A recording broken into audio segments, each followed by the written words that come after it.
Originally, when I first moved to this area, I just didn't really know people, and I thought, well, you know, what better way to get to know people than get involved? So I started doing Jane Wolfe's Learn to Swim classes, and after a number of sessions in her kind of beginner classes, she encouraged me to try the Port Sydney Kids Try, and after I did that, which pretty well the whole time I hated it. I was thinking, I'm never going to do this again. And when I crossed the finish line that day, I thought, wow, I'm hooked. I don't know what it is about the feeling of crossing a finish line, doing something that's kind of grueling, but at the same time shows you what you're made of. And after that, I just knew, you know, I want to not hate this. I want to get so good at it that I feel confident, and I just wanted to keep showing myself what I could do.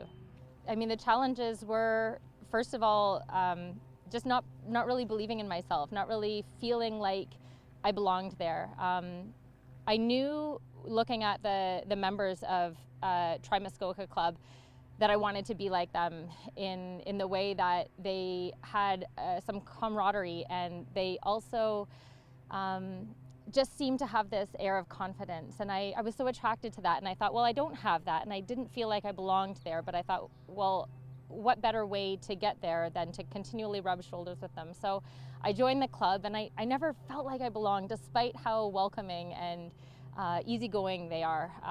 It wasn't until I really realized, after getting to know some of the members, that every single person there has a story.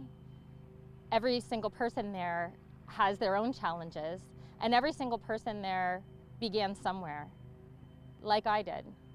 My first triathlon I did on my dad's old bike from, you know, the 1970s, and could I have used that as an excuse? Like, well, no, I don't have one of these professional tri bikes, you know, I can't do it.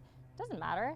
Doesn't matter. I had some knee problems for a number of years. So my first 4 triathlons, I pretty well walked through the run, but I did it, right? And every time I do something like this, I get a little bit better. I learn more about the sport, and I learn a lot more about myself. So it's been definitely a journey of a physical nature, but very much of a spiritual and emotional nature as well. So I am fully doing this TriMuskokan to support a girlfriend of mine who didn't believe that she could do it.